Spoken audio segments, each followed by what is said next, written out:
Muy buenas tardes, querido público de Inofarma. Bienvenidos una vez más a estos webinars que estamos transmitiendo completamente en vivo y también gratuitos. Son hechos para ustedes, médicos, que nos hacen favor de sintonizarnos cada miércoles en punto de las 8 de la noche. Estoy muy contento el día de hoy. Estoy con la doctora Hiché, que nos va a hacer favor de darnos una plática llamada, ahorita les digo el título, ABC, aprendiendo a interpretar problemas en el hígado de mis pacientes. Doctora, buenas noches, ¿cómo está?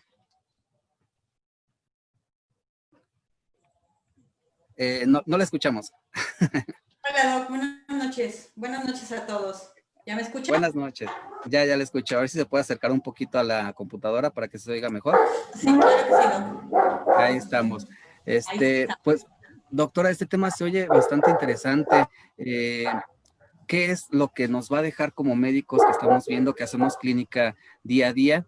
Y sobre todo, ¿a quién va dirigida esta plática, doctora? Bueno, va a todos los clínicos. Traté de darle el enfoque de clínica. Yo soy patóloga clínica. Soy egresada de la UNAM, muy orgullosamente. Y bueno, pues espero que sea de su agrado. Claro, si hay alguna pregunta, incluso durante la plática, pueden mandar sus preguntas y con mucho gusto trataremos de resolverlas lo mejor posible. Agradezco infinitamente a Inofarma por la invitación. Agradezco a la doctora Yutsiri, que muy amablemente siempre ha estado al pendiente. A usted, doctor, porque aunque tuvimos ahí unas dificultades técnicas, pues afortunadamente las podemos resolver. Sí, y bueno, quiero agradecer a todos por estar aquí con nosotros. Le mando un saludo a algunos amigos míos, al doctor Ricardo Parra y al doctor Luis Núñez, que muy amablemente están viéndome. Perfecto, doctora, claro que sí. Qué bueno que nos va a dar esta charla muy constructiva para nosotros los médicos. Quiero pedirle un favor, a ver si pudiera acercarse un poquito más a la computadora, porque se oye un poquito lejos, en lo que se van conectando nuestros médicos. Ándele, Sí, a ver. Ahí. ahí Ya le estamos. escucho mejor, se escucha mejor. Ya llevamos bastantes conectados. Mientras me voy presentando. Yo soy el doctor José Ruiz Zaragoza, gerente técnico del laboratorio Inofarma. Quiero agradecer a Centro de Estudios Avanzados en Medicina Veterinaria, CEMVET, el doctor Isidro Castro, a quien le mandamos un abrazo muy cariñoso, que nos ha apoyado muchísimo con la difusión de estos eventos. A Global Vet, la distribuidora que ya nos tiene en Guatemala, ya estamos presentes con ellos. A distribuidora Improvet en Perú, también ya nos pueden encontrar ahí. Yo les quiero decir a todos los médicos, si tienen algún problema para conseguir los medicamentos de Inofarma, por favor entren a la página www.inofarma.com.mx y en la sección de representantes, mis compañeros representantes te atenderán con muchísimo gusto y si es necesario alguna de mis compañeras promotoras te hará una visita hasta tu consultorio. Si estás fuera del país, de México, si estás en Latinoamérica, en algún otro país, ingresa a la misma página, inofarma.com.mx, le das clic en exportaciones y también te vamos a atender con mucho gusto. Mi compañera Vanessa García, que es la gerente de exportaciones, te va a atender con muchísimo gusto. Si te interesa la exportación o la distribución de nuestros productos, ahí te vamos a atender. Bueno, también quiero hacerles saber que en las redes sociales nos pueden encontrar como Loeffler-Inofarma, en YouTube, en Facebook e Instagram también nos pueden encontrar en todas las redes. Doctora, voy a tomarme la libertad de leer un poquito de su currículum. Yo sé que ya muchos médicos la conocen, pero quiero leer un poquito. Yo sé que es extenso, pero vamos a voy a leer los puntos más sobresalientes, ¿ok? La doctora Hiché Martínez Rodríguez cursó la licenciatura en la Facultad de Medicina Veterinaria y Zootecnia de la Universidad Nacional Autónoma de México en Ciudad Universitaria, aquí en la Ciudad de México. Posteriormente hizo estancia en el Departamento de Patología Clínica de la misma facultad, aquí en la UNAM. Después hizo la especialidad en Medicina Veterinaria y Zootecnia en Diagnóstico Veterinario, también en el mismo Departamento de Patología de la UNAM. Posteriormente hizo un diplomado en hematología en animales domésticos y silvestres, también de la UNAM. Posteriormente hizo otra especialidad en hematología diagnóstica por laboratorio en el Instituto de Hematología. Y además de que es autora de varias publicaciones en revistas indexadas, por ejemplo, AMBEPE, con el tema de carcinoma de células transicionales, un hallazgo en una perra con piómetra. Ese fue un caso clínico, también en revista Perros Pura Sangre de la Federación Canófila Mexicana, con el tema miscelánea canina, parásitos internos y externos.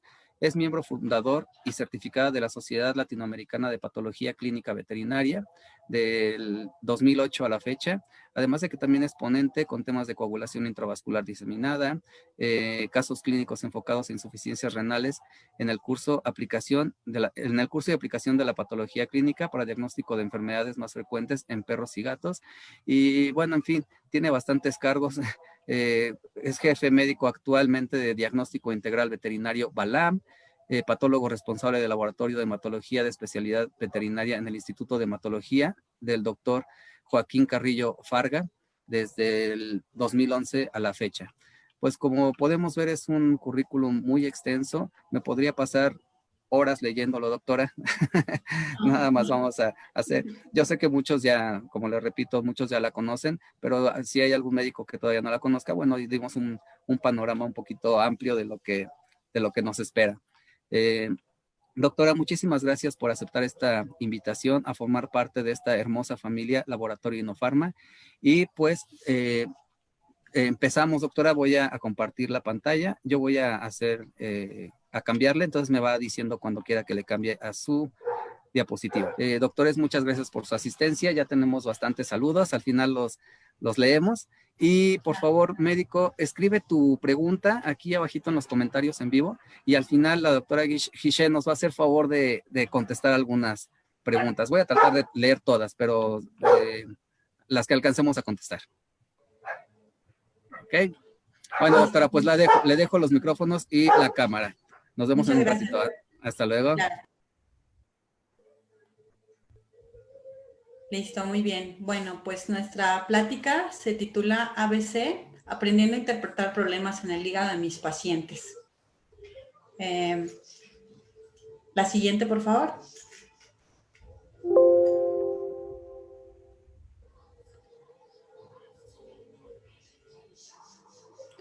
Bueno, se desfasó un poquito los títulos.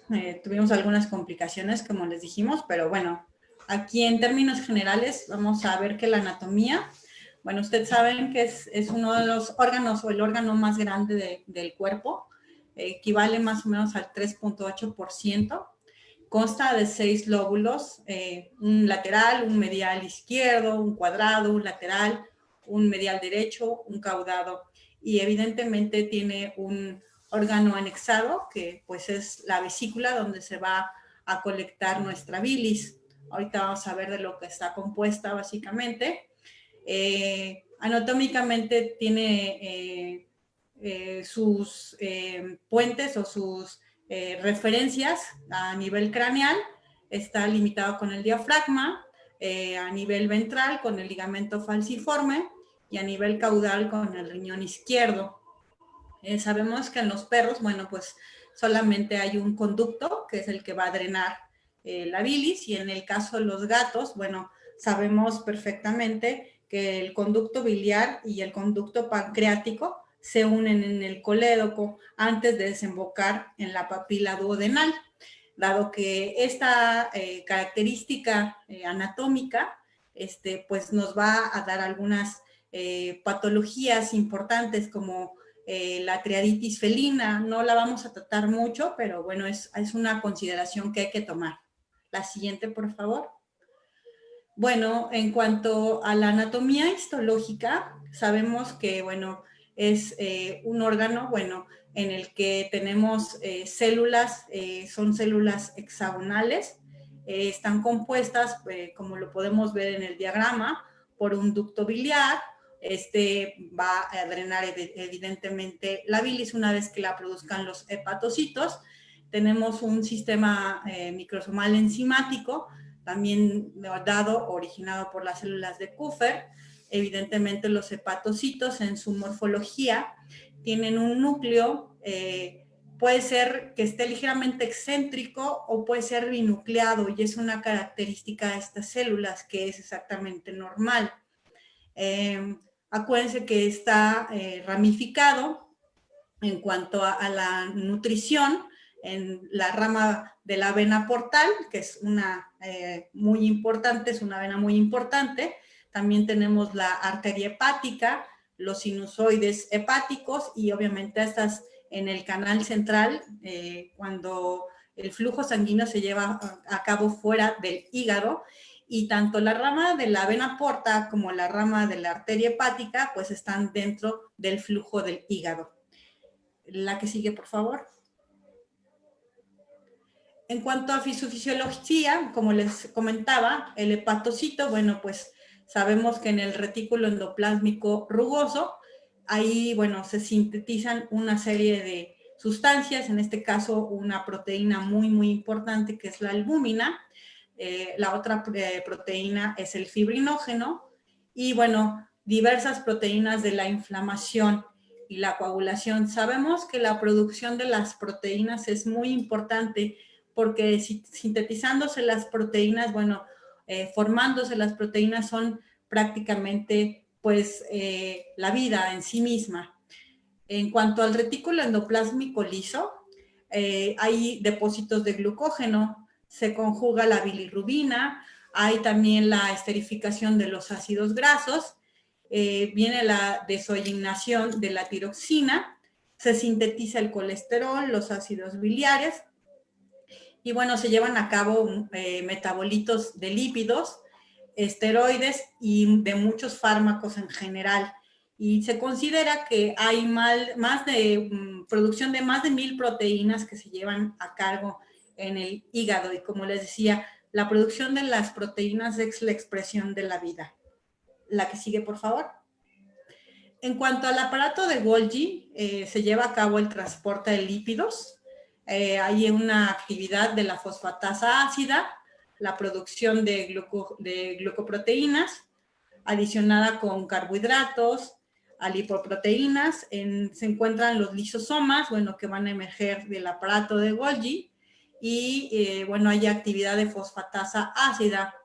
Y bueno, hay más o menos alrededor de 30 enzimas hidrolíticas que se forman ahí, además de ser, bueno, un importante depósito de hierro que se lleva a cabo ahí. La que sigue, por favor. En cuanto a los peroxisomas, bueno, metabolizan las purinas, los lípidos, el peróxido de hidrógeno, participan en la gluconeogénesis y en la beta-oxidación.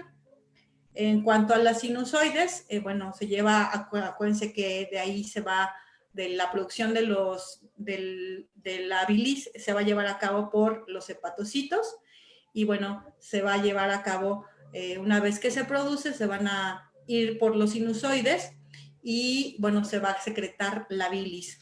En cuanto a los sinusoides, hay la producción de glucógeno tipo 4, fibronectina, colágeno tipo 2, hay también mediadores de las reacciones inflamatorias, se elimina el colesterol y se forman ácidos biliares y pigmentos biliares. También se forman fosfolípidos y agua. La que sigue, por favor. Hay algo muy importante que debemos considerar en cuanto a clínica, pues los signos clínicos en realidad en cuanto hablamos de hígado son inespecíficos, pues se pueden encontrar alteraciones por casualidad. A veces es muy frecuente que los clínicos, cuando vayamos a someter a un paciente a un procedimiento de cirugía o a un procedimiento de profilaxis dental, o simple y sencillamente cuando les vamos a dar un seguimiento para ver cómo están en salud, es cuando nos saltan algunas alteraciones. Entonces, evidentemente, pues hay que darle seguimiento y hay que hacer algunos diagnósticos diferenciales. Eso es algo muy importante que tenemos que hacer los clínicos. En cuanto a los signos clínicos, pueden ser muy variables. Sin embargo, la literatura menciona que los signos clínicos, digamos que más asociados están a una patología hepática, son los que están de rojo, por ejemplo, vómito, diarrea, letargia, pérdida de peso, convulsiones, ictericia, cambio de tamaño del hígado, ya puede ser que tenga el paciente microhepatía o al contrario, tenga macrohepatía, dependiendo obviamente aquí del tiempo que tenga o la lapso que tenga la patología en el animal. También hay efusión abdominal. Otros signos asociados pueden ser anorexia, debilidad, tialismo. Hay este signo clínico en particular se ve o se desarrolla más en los felinos o en los gatos. También hay hemorragias secundarias a los procesos de coagulación, que lo vamos a checar. Vamos a tener poliuria, polidipsia y, bueno, incremento de las bilirrubinas, tanto en sangre, o sea, cuando las evaluamos en el suero, como en la presencia de bilirrubinas en la orina. ¿Ok? La que sigue, por favor. Bueno, nosotros los patólogos clínicos hacemos la evaluación hepática en cuanto a integridad y función. La integridad la vamos a ver o se va a ver reflejada principalmente por la evaluación de las enzimas hepáticas. Evidentemente hay algunas enzimas que ahorita vamos a mencionar que no nada más las produce el hígado, sino las producen otros órganos.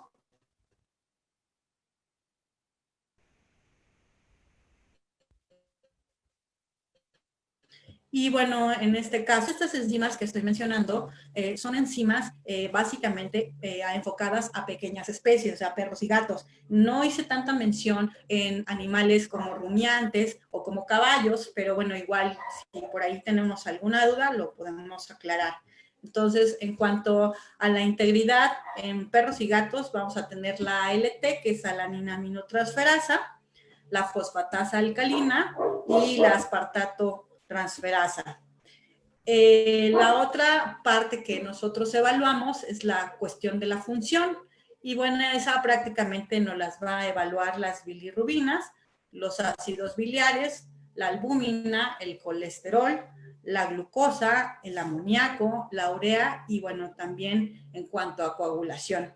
Hay otra prueba que se llama prueba de flotación, que no me voy a meter en esta porque esa le corresponde a los anatomopatólogos, pero también se hace. Otras pruebas que también podríamos utilizar y que sí son importantes hacerlas para establecer un diagnóstico diferencial, pues son las pruebas que nos van a brindar un poco de más información, que también nos evalúan integridad celular, como en el caso de la ultrasonografía, la histopatología, la colangiografía y pues evidentemente y desgraciadamente a veces tenemos que llegar a la necropsia para poder hacer una evaluación y un diagnóstico final. La que sigue, por favor. Bueno, en cuanto a la integridad hepática, como les mencionaba, la alanina aminotransferasa es una enzima hepatoespecífica en perros y gatos. Esta enzima es una enzima citoplasmática que cataliza una reacción reversible que interviene en la desaminación de alanina para formar piruvato y así entrar a la gluconogénesis o también al ciclo de Krebs, ahí no se ve, pero bueno, también entra al ciclo de Krebs y así es como obtiene su energía a través de este ciclo. El hepatocito produce y emplea diversas enzimas que pueden ser específicas o no específicas. Eso, como les decía, depende igual dónde se formen. A lo mejor en este caso que estamos hablando específicamente de ALT, pues bueno, es una enzima hepatoespecífica. La que sigue, por favor.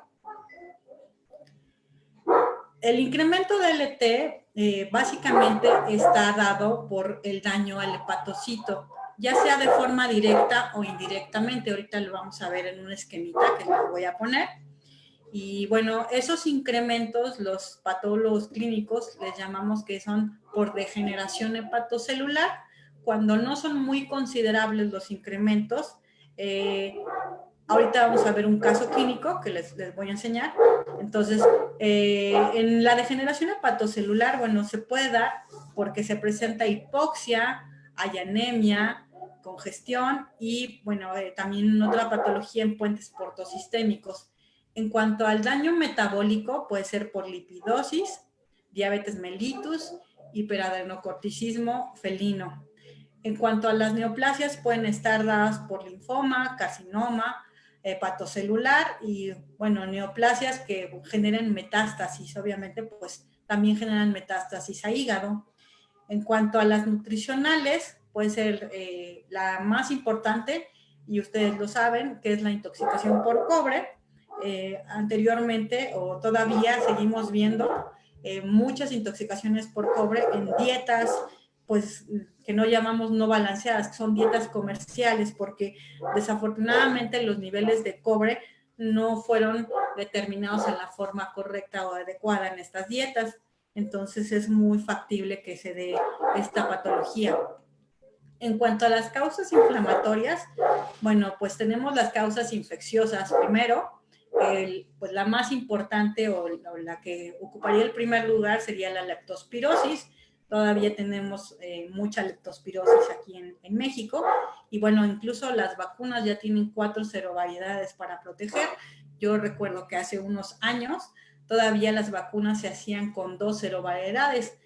Siempre venía icterhemorragiae y canícola. Ahora ya son 4 las serovariedades que protege la vacuna.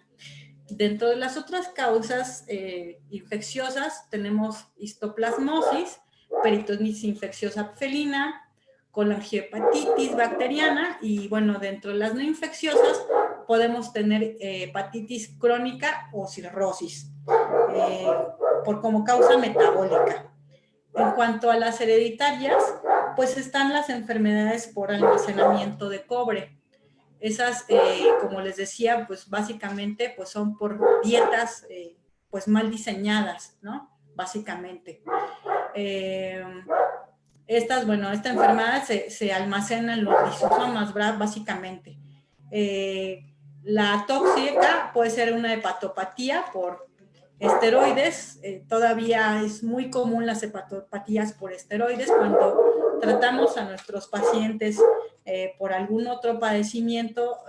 Todavía hoy en día sigue siendo muy usado el uso de esteroides y, bueno, hay que tenerlo en consideración. Hay que a lo mejor tratar de evitarlo en la medida que más se pueda, porque el hígado pues es un órgano pues que llega a ser muy loable o tener mucho padecimiento en cuanto a la administración de este fármaco.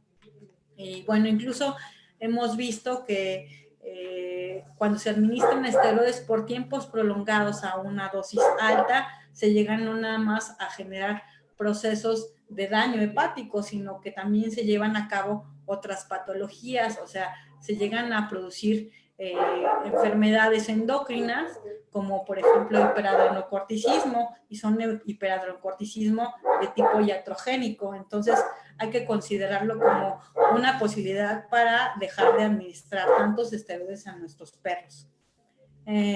También algunos anestésicos, algunos antibióticos como la tetraciclina, los AINES también juegan un papel importante, el carprofeno y el fenobarbital también lo llegan a causar, y, bueno, obviamente las traumáticas, ¿no?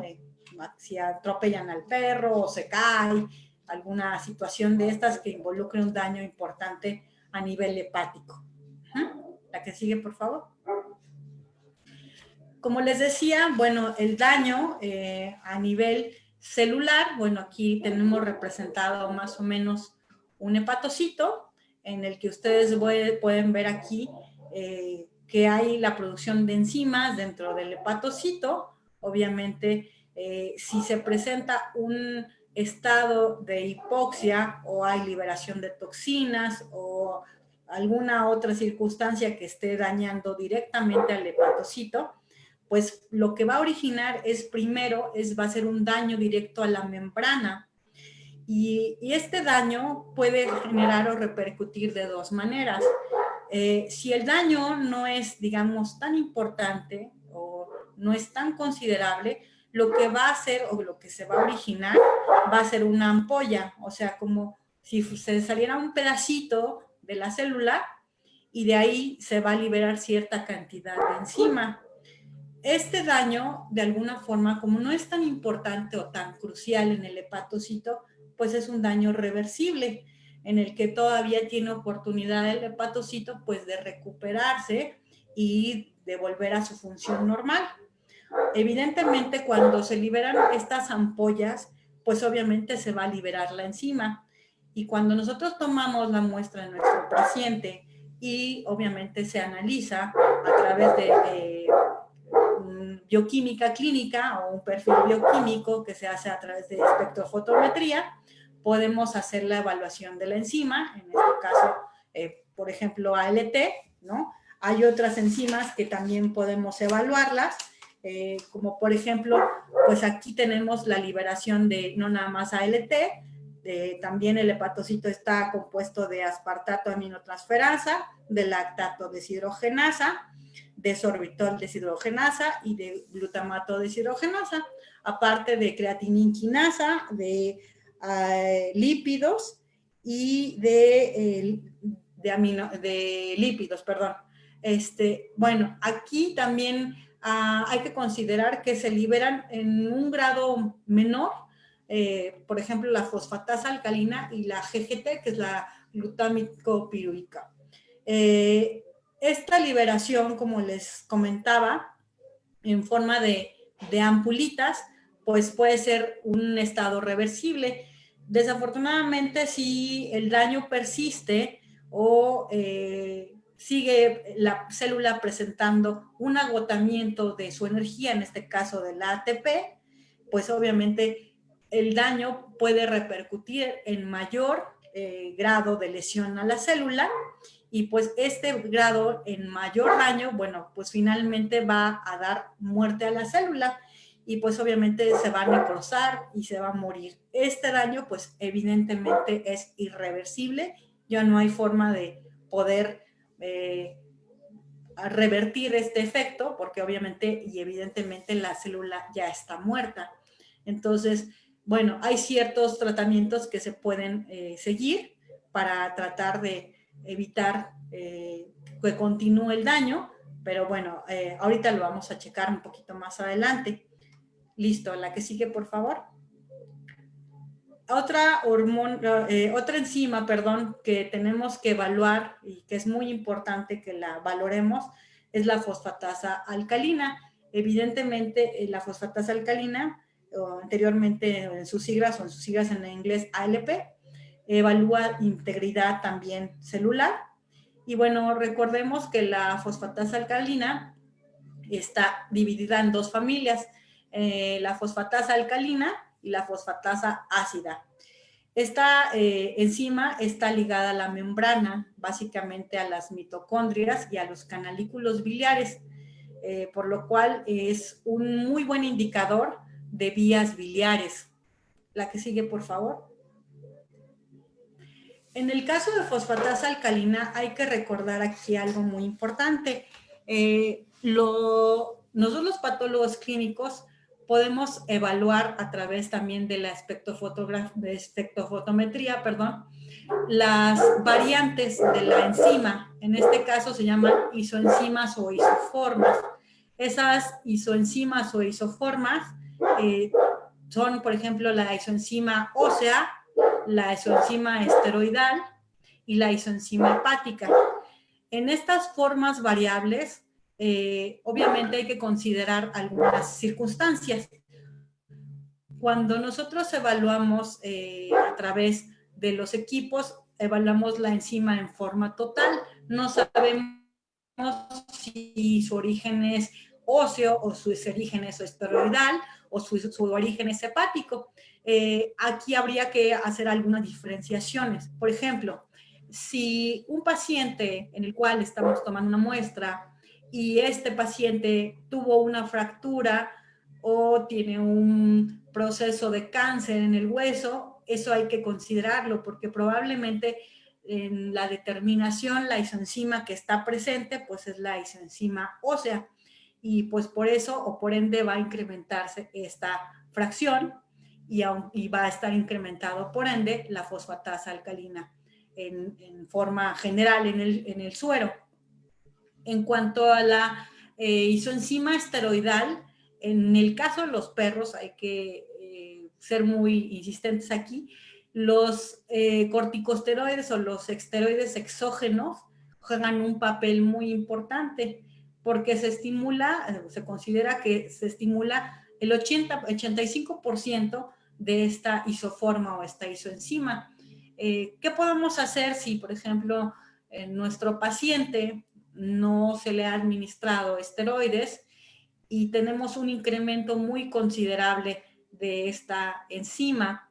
Bueno, en el caso, si así pasara con alguno de nuestros pacientes, lo que sugiere el patólogo clínico, y si hay signos que nos puedan sugerir alguna otra patología, no una patología hepática, o sea que nuestro perro o nuestro animal no está ictérico, entonces otra consideración sería determinar las causas endocrinas. Específicamente estamos hablando de hiperadenocorticismo canino, anteriormente llamado síndrome de Cushing. Lo que hacemos los patólogos clínicos dentro del laboratorio es meter a un estrés térmico nuestra muestra, y obviamente cuando sometemos a un estrés térmico es a una temperatura específica, luego la pasamos rápidamente de calor a frío y esto genera un choque térmico. Lo que sucede es que nada más nos va a quedar la fracción de esta isoenzima en el caso de la esteroidea. ¿Por qué? Porque es la que tiene estabilidad térmica, a diferencia de la hepática, que esa no es termoestable.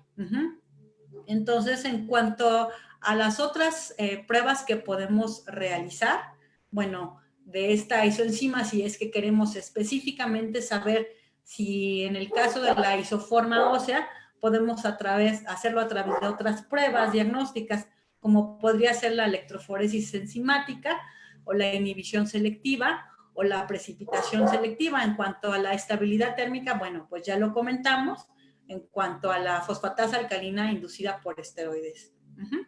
La que sigue, por favor. Otra enzima muy importante que nos ayuda mucho a evaluar la integridad hepática es la AST.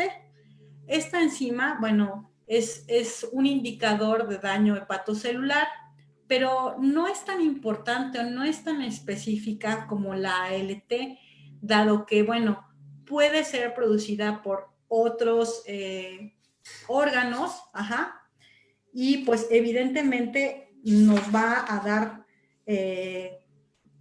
no una información tan importante o tan sustancial como en el caso de la LT, que se considera una enzima hepatoespecífica. La AST, pues evidentemente se produce en otros órganos, como sería intestino, músculo estriado esquelético y músculo cardíaco. Aquí es muy importante hacer un paréntesis porque muchos de nuestros pacientes pueden llegar a tener algún desorden cardiovascular o algún desorden de músculo esquelético y estar incrementada esta enzima conjuntamente con otra que sería la CK, que es la creatinina.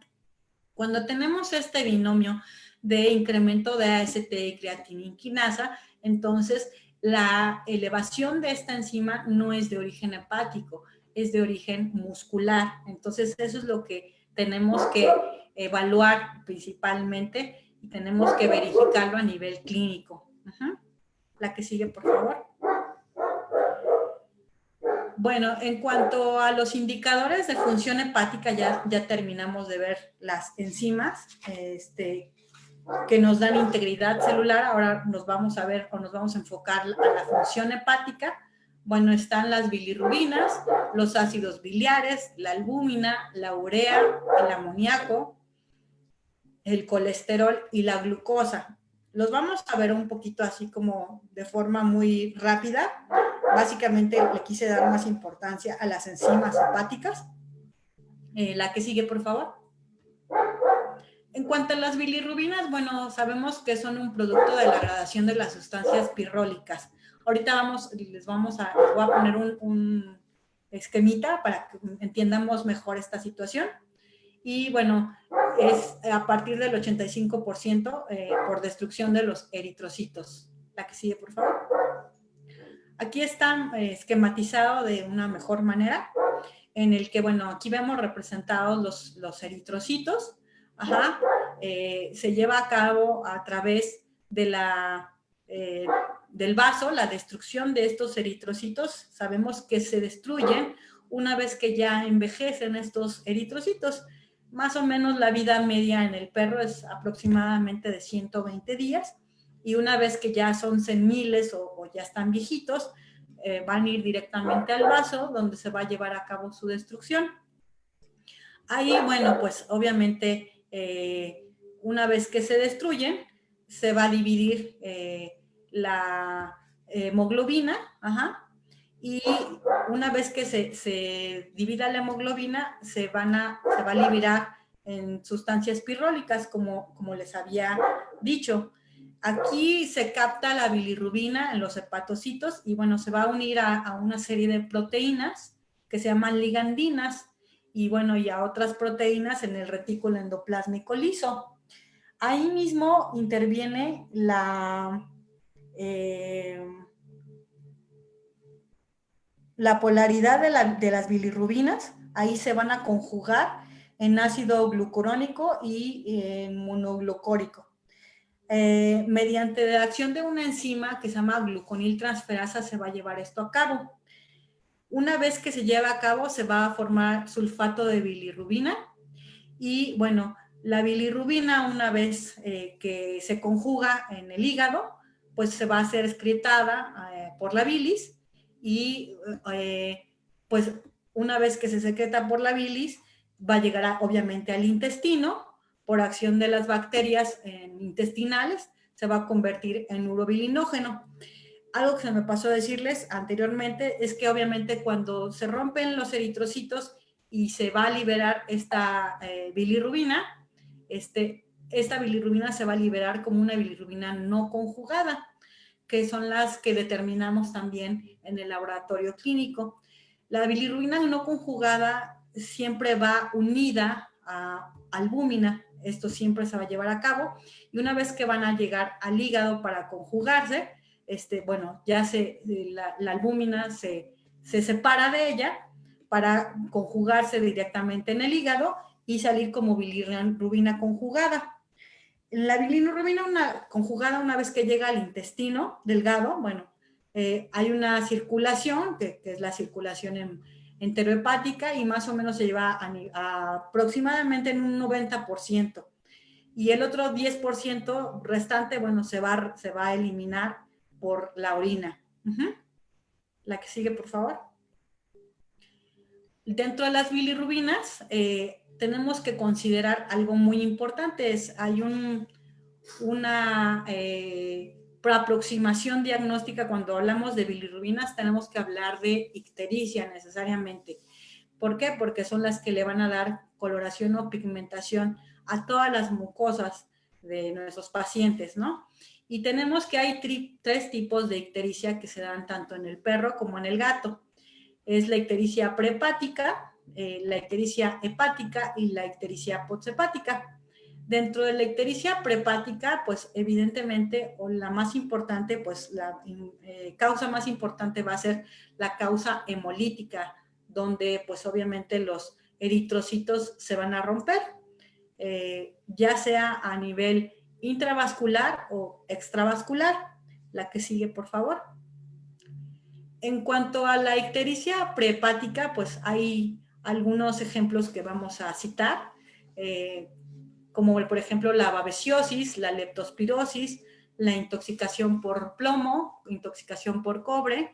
Algunas plantas como el fresno también pueden llegar a producir destrucción de eritrocitos. Y una muy importante, que es yo creo que la que más vemos en clínica, es la anemia hemolítica inmunomediada. En cuanto a la evaluación de ictericia hepática, pues hay algunos ejemplos que vamos a citar, como la fasciola hepática, la toxoplasmosis, la leptospirosis, la hepatitis infecciosa canina, la peritonitis infecciosa felina, por aflatoxinas también, intoxicación por cobre, por mercurio y por plomo, selenio, por fósforo, e intoxicación por fenobarbital. En cuestiones de algunas patologías como colestasis intrahepática también se llega a dar la ictericia hepática. Y finalmente la ictericia poshepática tenemos la colelitiasis, la colecistitis y algunas causas neoplásicas. Recordemos que la ictericia prehepática es la que se da antes del hígado, la hepática se da en el hígado y la poshepática es posterior al hígado. La que sigue, por favor. Este cuadrito yo creo que ya lo han visto, nos los dieron incluso desde la universidad, creo, ¿no? El diagnóstico diferencial es en cuanto a su evolución de la bilirrubina no conjugada, la bilirrubina no conjugada, la bilirrubina urinaria y el urobilinógeno. Hay también otras evaluaciones que podemos aquí tener, como la ALT, la fosfatasa alcalina y la albúmina. En cuanto a la ictericia, por ejemplo, prehepática, las bilirrubinas no conjugadas van a estar en una proporción mucho mayor o mucho más elevada, que en cuanto a la ictericia hepática, incluso a la poshepática. Si vemos el incremento de la bilirrubina no conjugada, en la ictericia hepática y poshepática es mucho menor. Y esto, bueno, pues sí suena lógico, ¿no? Porque pues se están destruyendo eritrocitos y se está liberando toda esa bilirrubina en el torrente sanguíneo y obviamente pues está pigmentando todos los tejidos, ¿no? Y obviamente una vez que tomamos la muestra y la determinamos, pues van a estar muy elevadas estas bilirrubinas en su porción no conjugada. En cuanto a las bilirrubinas conjugadas, bueno, pueden estar elevadas, pero si ustedes dan cuenta no es tanto, es muy poquito el incremento, o pueden estar dentro de los valores de referencia incluso. Entonces, aquí, bueno, lo más importante es evaluar las bilirrubinas no conjugadas, que son las que nos van a dar una pauta para establecer un diagnóstico de ictericia prehepática, o sea, a cuestión hemolítica. Evidentemente aquí algo que también nos va a ayudar muchísimo es un complemento que es el hemograma. Evidentemente en estos pacientes pues se va a presentar anemia. Si estamos hablando de un paciente que tiene anemia hemolítica inmunomediada, por ejemplo, pues los hallazgos clínicos va a ser anemia, va a haber reticulocitosis, el patólogo nos va a reportar que hay aglutinación, por ejemplo, o que hizo una prueba de aglutinación, podemos ver aglutinación en el extendido en el frotis, puede haber hipocromía, puede haber anisocitosis, o sea, cosas que nos indiquen que hay una presencia de una anemia por origen hemolítico. En cuanto a la bilirrubina urinaria, puede estar de 0 o no estar presente, o a un incremento pues muy ligero o poco sustancial. En cuanto al urobilinógeno, pues sí se va a ver un incremento considerable. Y en cuanto a las enzimas, tenemos la LT, la fosfatasa alcalina y la albúmina. Pueden estar estos valores pues dentro de los rangos de referencia porque sabemos que el origen no es en el hígado, ¿no? Está antes del hígado. Entonces, estas enzimas van a estar normales. En cuanto a la ictericia hepática, como les decía, el incremento de la bilirrubina no conjugada no va a ser tan importante como en el caso de la prehepática, y la bilirrubina conjugada aquí ya se va a dar mucho más el incremento, no tanto como en la poshepática, pero sí lo vamos a ver ahí representado. En cuanto a la bilirrubina urinaria, pues igual de forma media, por así decirlo, y al urobilinógeno también. Evidentemente la enzima hepática LT, que es la enzima hepatoespecífica por excelencia en perros y gatos, va a estar incrementada. Y en cuanto a fosfatasa alcalina, pues bueno, puede ser ahí un poco variable, puede estar dentro de los rangos de referencia o puede estar incrementada, porque también podemos tener en estos pacientes una combinación, podemos tener una colangiopatitis, por ejemplo, ¿no? Entonces igual puede estar incrementada la fosfatasa alcalina. Las albúminas van a estar disminuidas. Aquí pueden darse por diversas circunstancias. Si estamos hablando de un paciente con una ictericia hepática de tiempo, o sea, crónica, entonces va a ser porque las albúminas no se están produciendo. Eso se llama disminución en su producción. Entonces, por eso podemos tener hipoalbuminemia.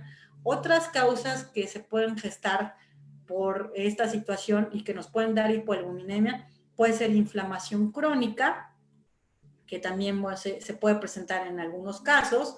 Y bueno, la otra circunstancia que también se puede dar en este tipo de pacientes que disminuyen su albúmina es básicamente, bueno, perdón, esas serían básicamente las causas. Ahorita vamos a ver otras circunstancias. En cuanto a la ictericia poshepática, el incremento es mucho menor, o sea, si se dan cuenta en cuanto a las otras dos, es muy ligero. La bilirrubina conjugada es muy alta, a diferencia de la no conjugada. La bilirrubina urinaria va a estar incrementada y el urinógeno ligeramente incrementado. En cuanto a la evaluación de las enzimas hepáticas, puede estar en valores de referencia o incrementada, a lo mejor no en tanto o tan considerablemente como en la hepática, y evidentemente un marcador muy importante, como ya lo habíamos mencionado, que es la fosfatasa alcalina, pues evidentemente esa sí va a estar incrementada, ¿no?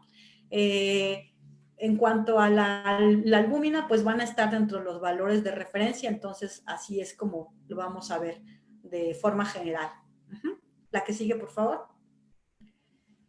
En cuanto a la evaluación de los ácidos biliares, bueno, seguramente ustedes han escuchado mucho de los ácidos biliares y a lo mejor han hecho muchos estudios en cuanto a eso. Sabemos que es el principal constituyente de la bilis. Son los ácidos biliares, se fabrican a partir del colesterol. Y bueno, tiene una participación importante en la digestión de los lípidos, pues obviamente al emulsificar las sustancias grasas. Esa es básicamente la función de los ácidos biliares. La que sigue, por favor.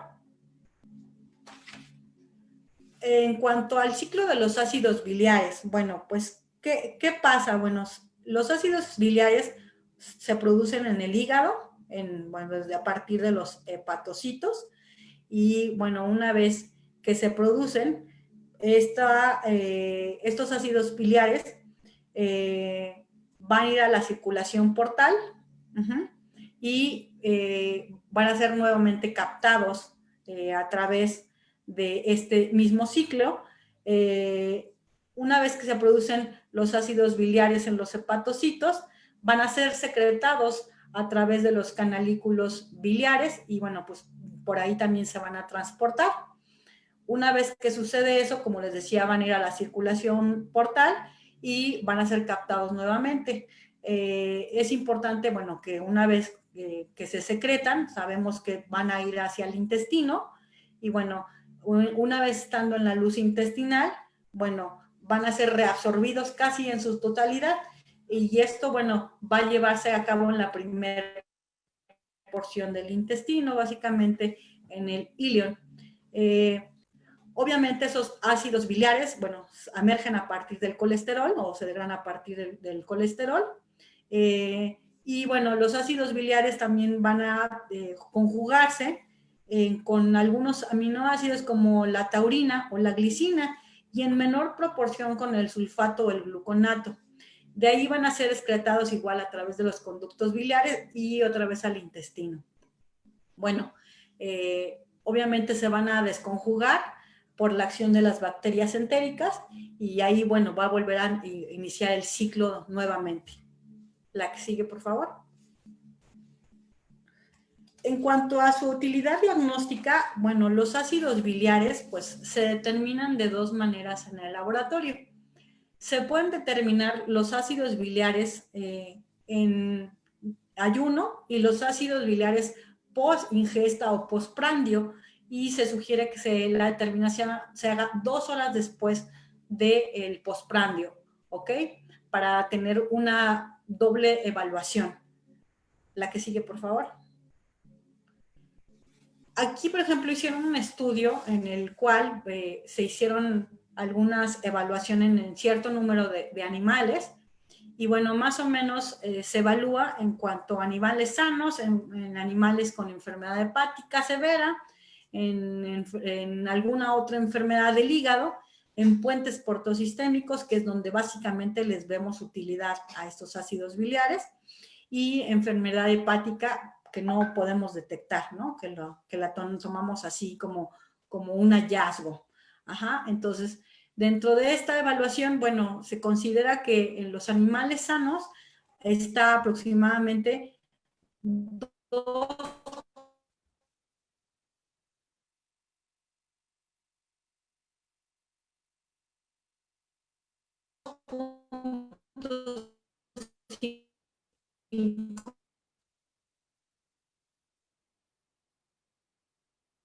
nanomolas por litro. Si consultan a lo mejor otra literatura, 6.9 nanomolas por litro en los ácidos biliares en ayuno, y en los ácidos biliares post ingesta, o sea, 2 horas después, está en 78.7. En cuanto a otras enfermedades del hígado, está más o menos de forma similar, en 82.5 en los ácidos biliares en ayuno, y en los ácidos biliares post ingesta está en 77.7. Y si nosotros vemos en puentes portosistémicos, por ejemplo, pueden ir hasta 100 milimolas por litro, tanto los ácidos biliares en ayuno como en los ácidos biliares post ingesta. Incluso si hay otras literaturas que consultan, pueden llegar incluso hasta 800 nanomolas por litro. O sea, sí es un nivel bastante considerable. En cuanto a las otras enfermedades hepáticas no detectables, bueno, pues ya prácticamente disminuye esta proporción. En cuanto a los ácidos biliares en ayuno, baja a 17.5 y en post-ingesta a 12.5. Y bueno, se considera alguna otra literatura que de 20 a 30 nanomolas por litro se considera que un diagnóstico de que repetir la prueba de 2 a 4 semanas después, y bueno, si no, pues realizar la biopsia hepática, ¿no? Para confirmar el diagnóstico, y sobre todo el diagnóstico de puentes portosistémicos. Sabemos que hay otras pruebas no invasivas, como el ultrasonido, la ultrasonografía, que nos pueden ayudar para el diagnóstico. Por favor.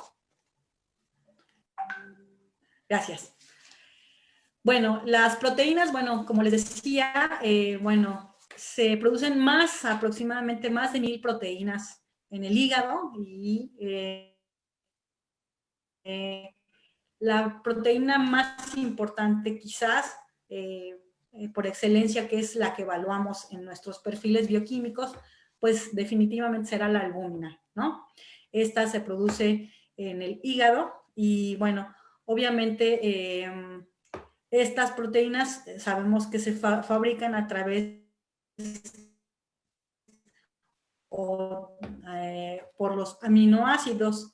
Las proteínas en forma general y específicamente de la albúmina pueden indicar enfermedad hepática, también se pueden identificar otras enfermedades como enfermedad renal, intestinal, inflamatoria, hemorrágica, si mi paciente está hemoconcentrado, entre otras causas. Obviamente esto refiriendo específicamente a la albúmina. Bueno, la albúmina se sintetiza exclusivamente en el hígado. Su función puede reflejar, como les decía, diferentes patologías.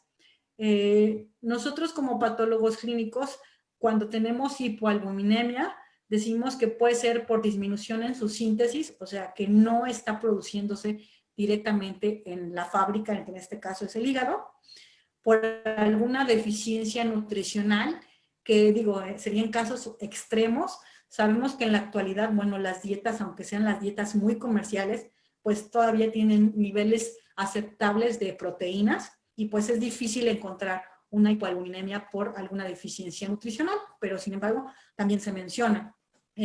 La otra probabilidad de que tengamos hipoalbuminemia es por algún secuestro.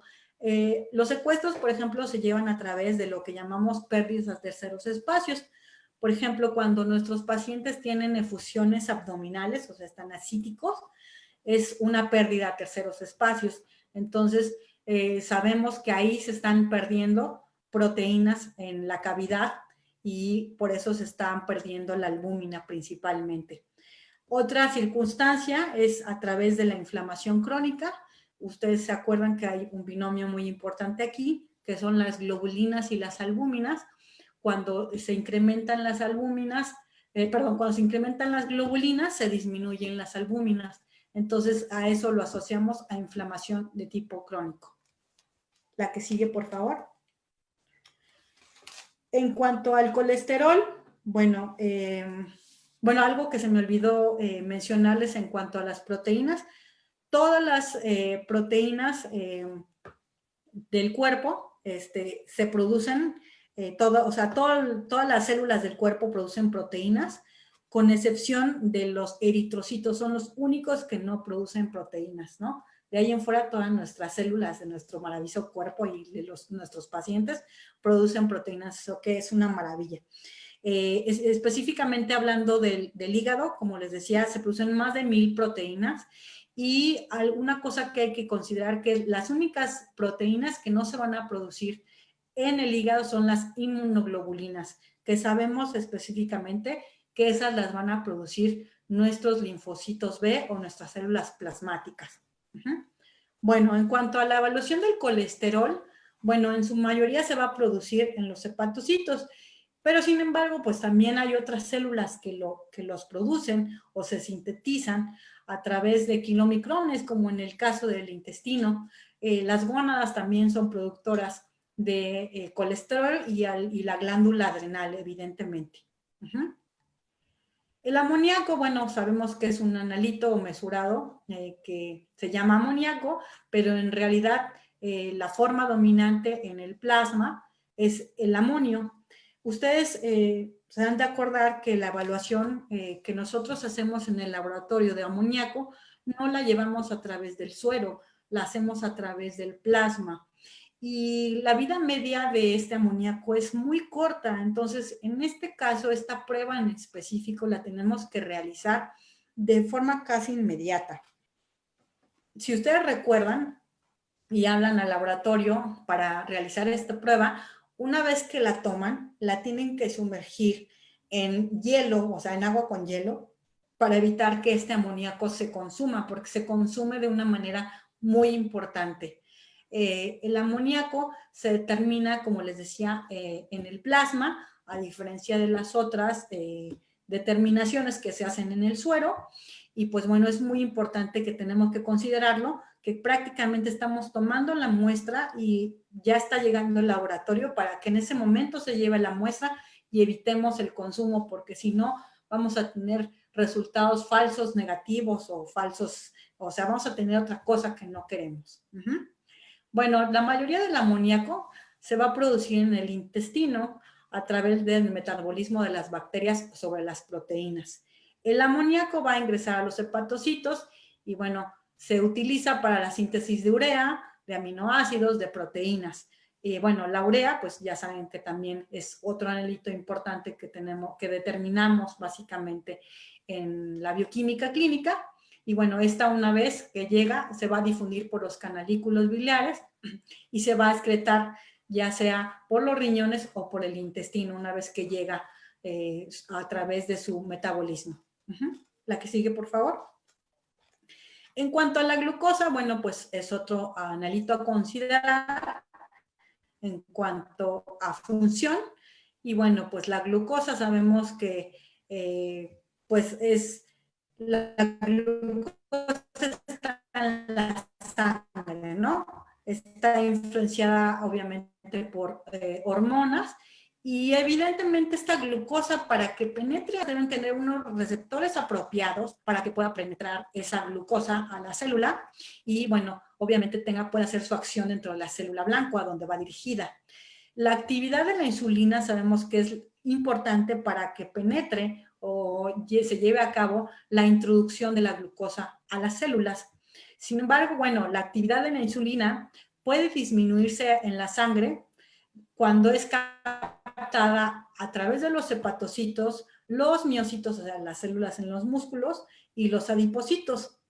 Otra cosa importante que hace la insulina, bueno, sabemos que muchas veces no es necesaria para el transporte de la glucosa en las neuronas, en los leucocitos, en los eritrocitos y en las plaquetas. Sabemos que esas células llevan su metabolismo de glucosa de otra manera. En cuanto a la insulina, bueno, sabemos que influye en su absorción de glucosa en los hepatocitos, alterando la actividad de las enzimas, básicamente. La que sigue, por favor. En cuanto a evaluación también de la función hepática, es muy importante realizar los tiempos de la coagulación.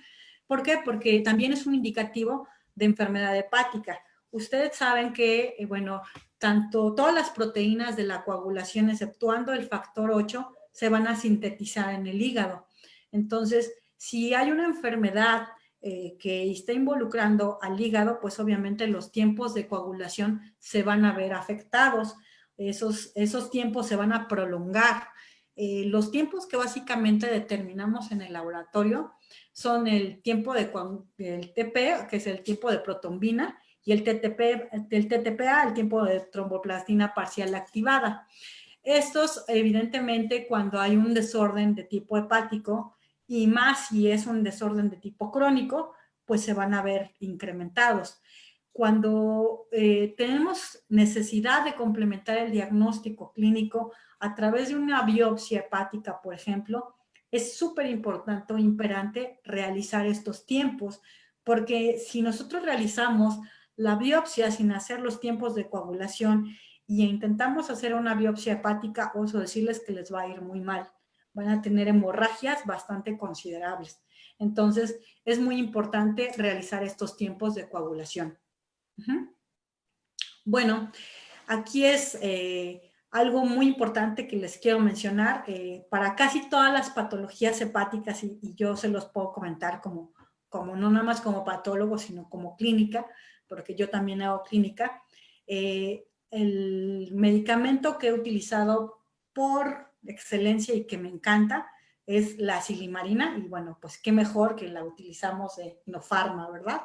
Esta silimarina, que es maravillosa, que se llama en su forma comercial Siliprotec Natural, bueno, sabemos que es una mezcla de flavonoides extraídos de una planta que se llama Silybum marianum. Esta, en su nombre comercial o su nombre no científico, es el cardo marino. Esta planta es una planta medicinal que, imagínense, se utilizaba ya desde hace muchísimo tiempo en Europa, empezó a utilizarse, bueno, y en otros países, en otros continentes, hace prácticamente o más o menos 2000 años, o sea, tiene muchísimo tiempo que se utiliza este maravilloso medicamento que ya lo podemos tener en forma de tabletas, ¿no? Ya no nada más la plantita. Y bueno, obviamente este tratamiento lo sabemos que es utilizado para enfermedad hepática y bueno, todos aquellos procesos que cursen por un estrés oxidativo.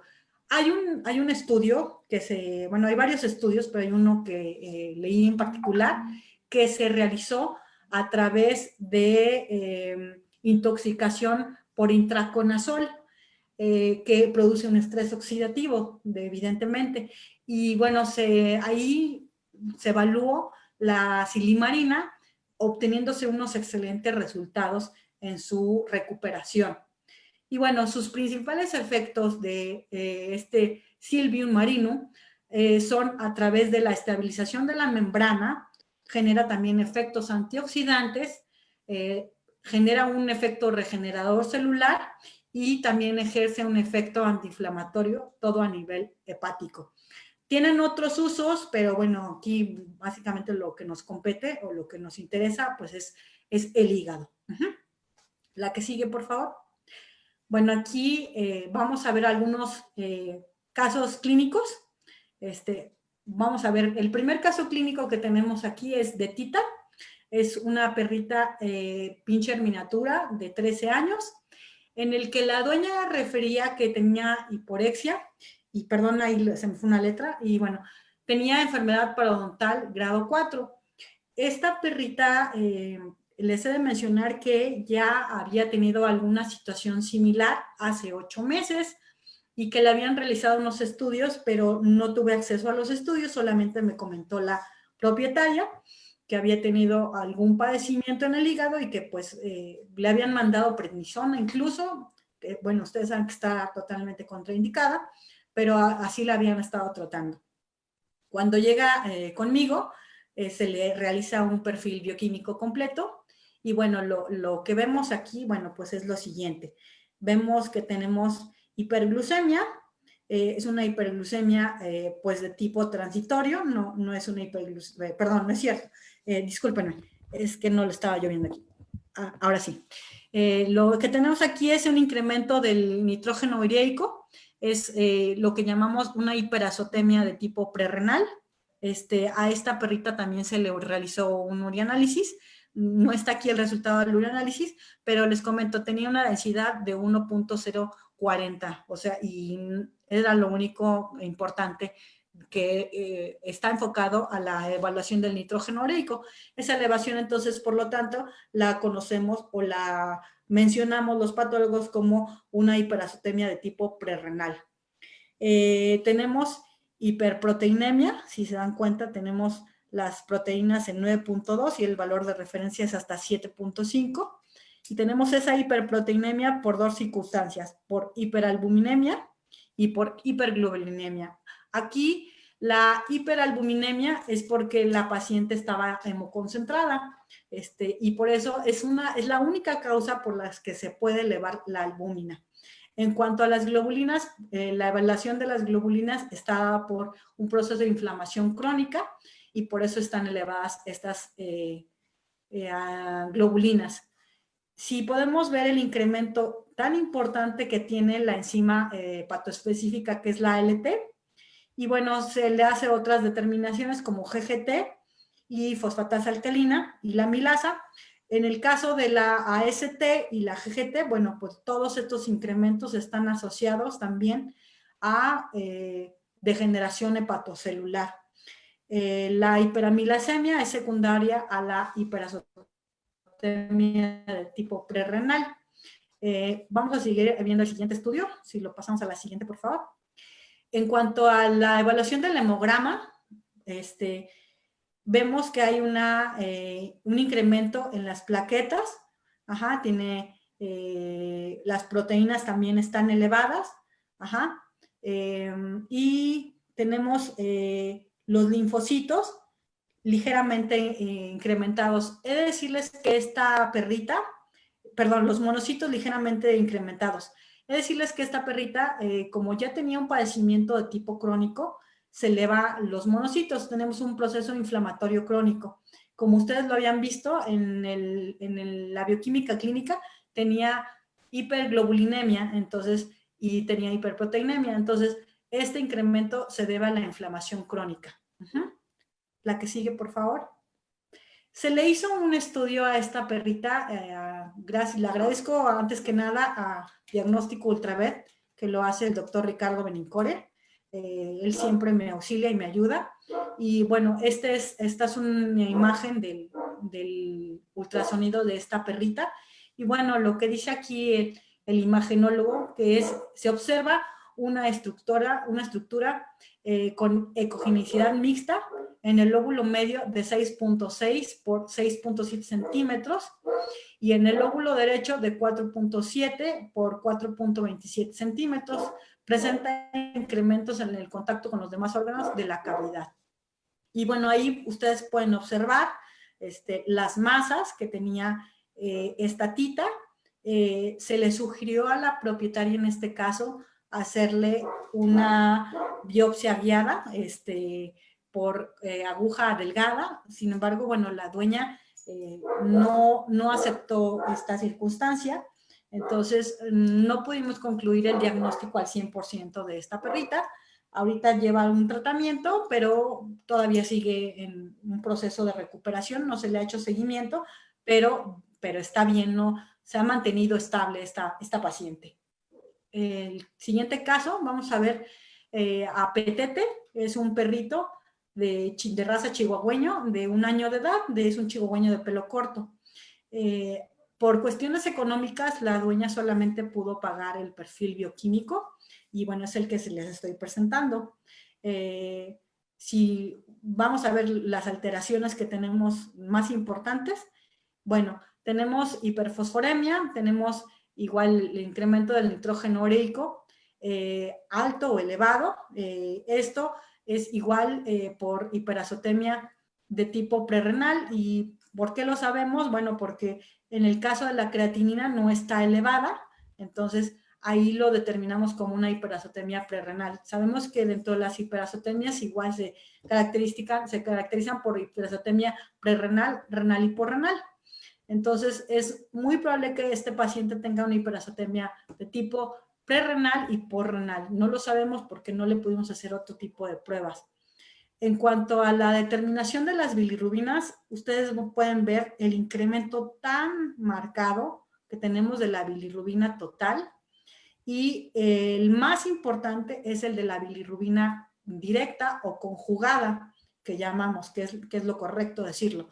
Esta bilirrubina conjugada tiene un incremento bastante considerable. Si ustedes se dan cuenta, el rango de referencia va de 2 hasta 0.24. Entonces, sí es muy marcado el incremento. Tenemos elevación de las proteínas en una forma muy ligera. Tiene 7.6, el rango de referencia es hasta 7.5, pero ese incremento está dado por hiperalbuminemia.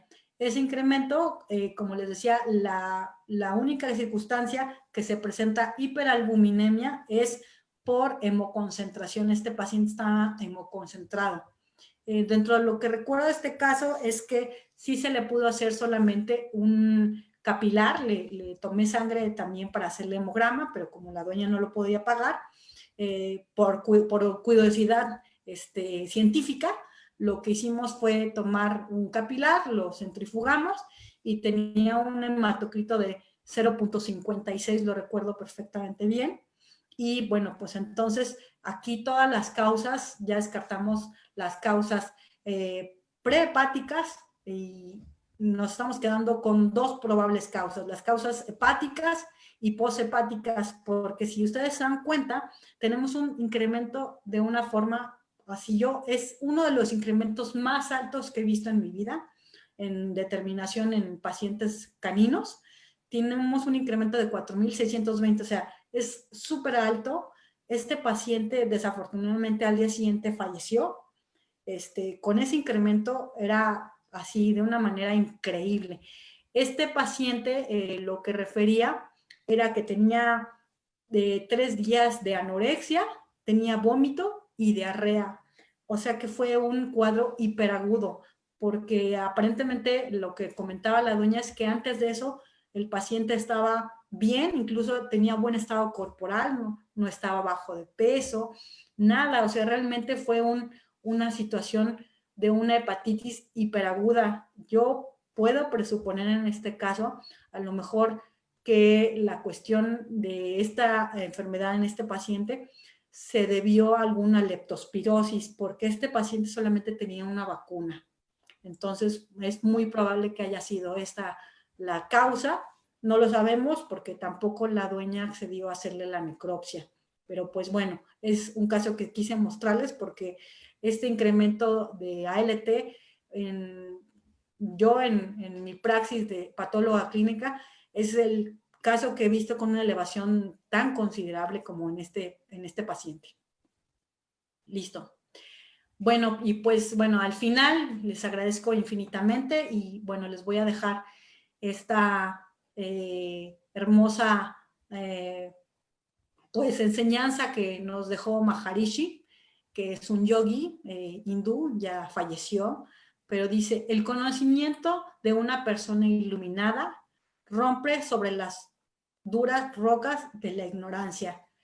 Eso en términos generales es, o quiere decir que el conocimiento es poder. Y si ustedes tienen conocimiento, pues van a poder contra cualquier cosa. Entonces, esa es la enseñanza que nos deja Maharishi. Y bueno, yo agradezco infinitamente esta invitación. Tuve algunos ahí, me puse un poco nerviosa, la verdad. Es difícil a veces tener una plática así por internet, a veces como que, pero bueno, traté de la forma que más pude, tratarlos o guiarlos. Espero que haya quedado claro. Si tienen alguna duda, con mucho gusto estoy para servirle. Ahí les dejo algunos de mi correo electrónico, por ejemplo, mi celular, y bueno, también pueden visitar mi página de Instagram si así les parece.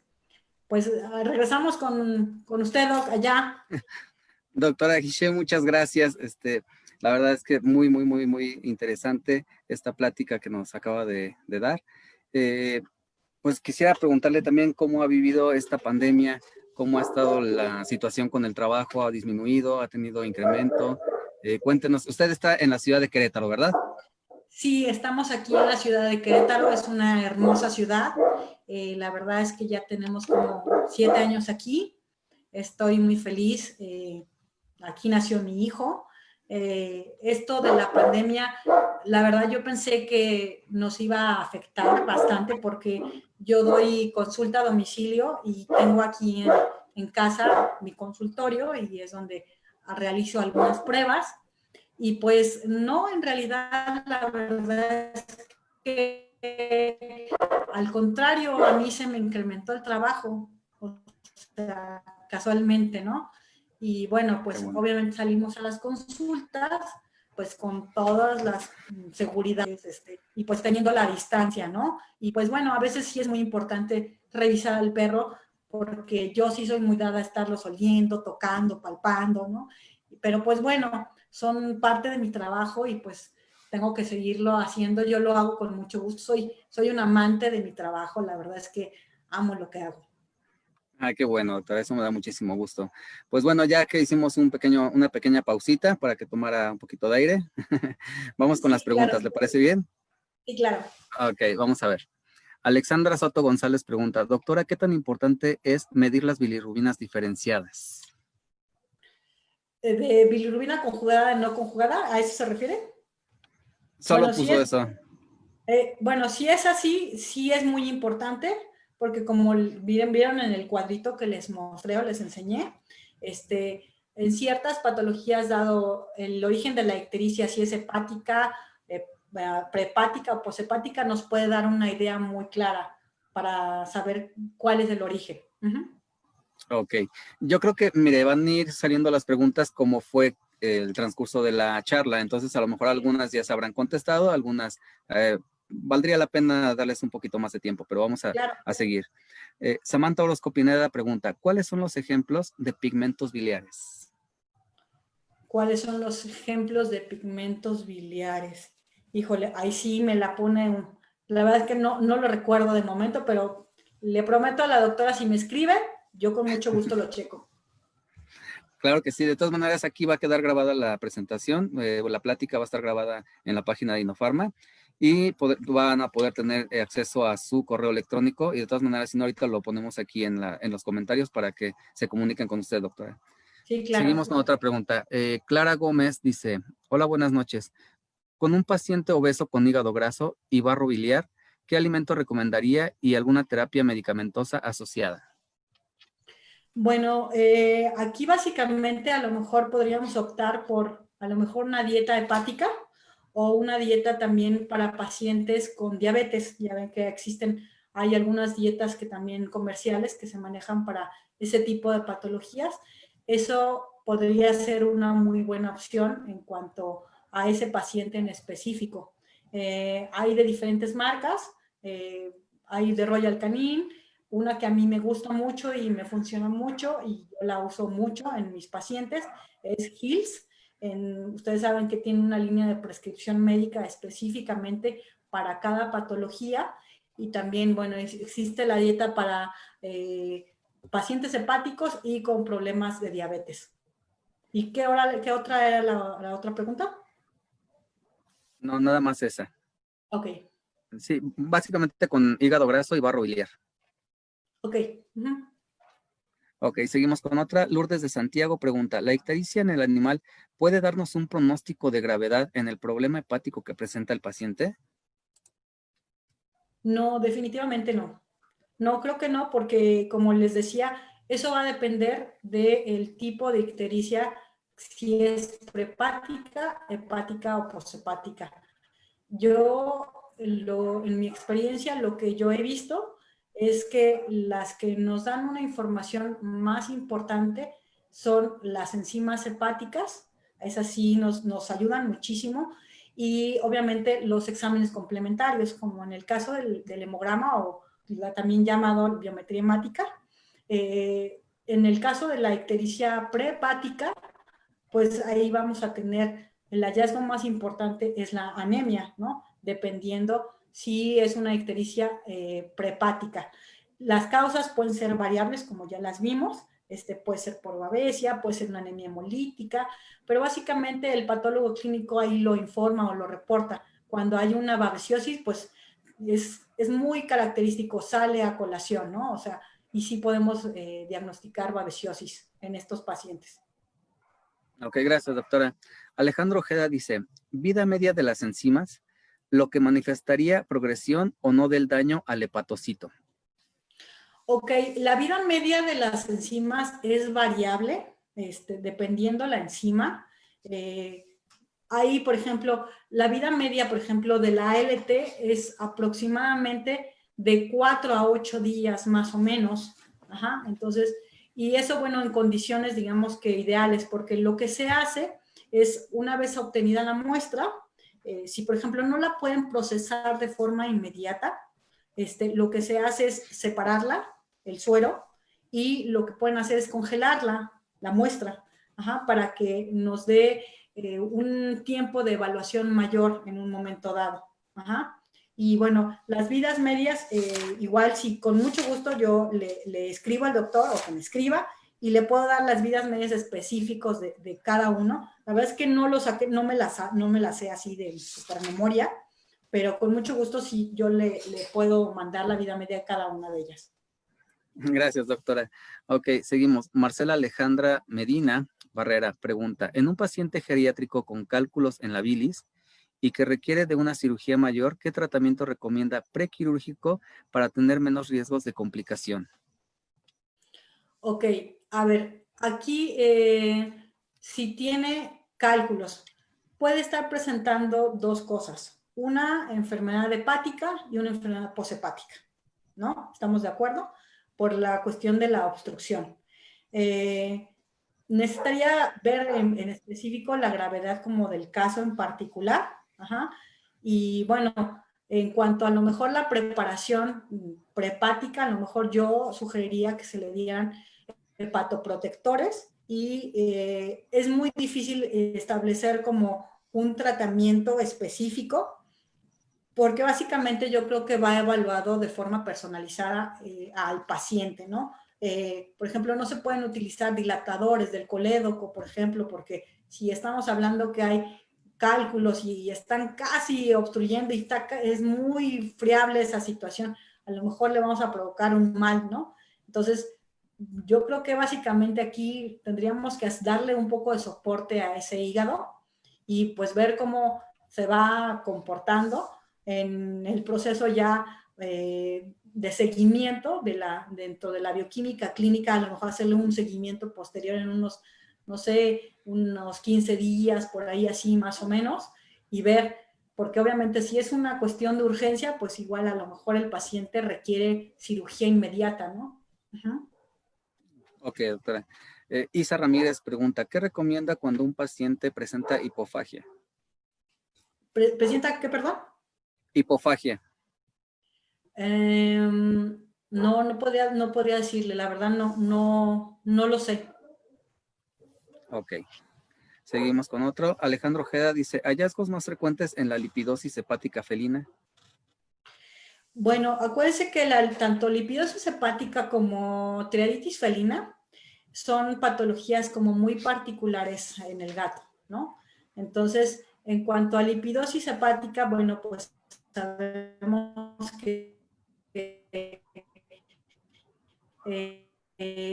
se empieza el hígado a tener una función porque se empieza a acumular material. Lo más importante es, en el caso de los gatos, hay que procurar darle alimentación lo más pronto posible. Lo que se sugiere es sondear al paciente y empezarle a dar alimentación enteral a través de una sonda al estómago, y una vez que sucede eso, empezar a estimular lo más pronto que se pueda. Anteriormente se pensaba que si se dejaba a estos pacientes con un tiempo de periodo de ayuno más prolongado, incluso en cualquier patología, la recuperación era más rápida, pero realmente no es así. Se ha visto que la recuperación se lleva más rápido en un paciente cuando más rápido le damos una alimentación. Obviamente, pues es una alimentación, digamos, un poco particular, porque es una alimentación especial, igual para un proceso de este tipo. Y bueno, hay que darle lo más pronto que se pueda la alimentación a este tipo de pacientes. Pues cómo manejarlos, igual, pues bueno, igual manejar algún hepatoprotector. No nada más hay hepatoprotectores de tipo oral, también hay inyectables. Entonces, a lo mejor se puede hacer una combinación de hepatoprotectores inyectables, tratar de lo más pronto posible de alimentar a nuestro paciente y manejarle antibioterapia y pues básicamente mantenerlo en estado de hidratación adecuada. Ok, gracias, doctora. Ana Patiño pregunta, ¿es posible que las enzimas hepáticas estén severamente elevadas, pero en la ecografía el hígado se vea normal?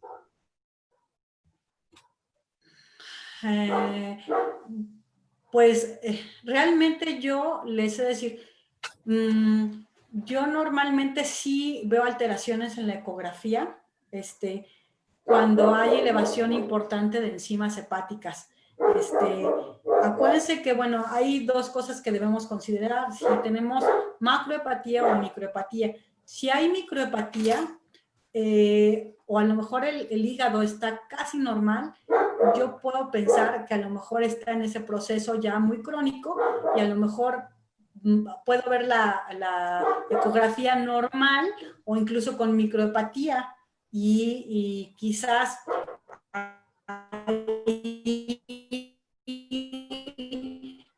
las enzimas no es pasarlo a lo contrario. Puede ser que las enzimas están muy elevadas, pero casi siempre va a tener alteraciones, en mi parecer, en la ecografía sí va a tener alteraciones, porque normalmente va a haber bordes redondeados o alguna otra cosa así, pero siempre yo creo que sí, las enzimas siempre van como de la mano en el incremento con respecto a la ecografía. Ok, gracias, doctora. Claudia Viveros pregunta, ¿hay diferencia en la ictericia en un gato con lipidosis hepática y uno con peritonitis infecciosa felina?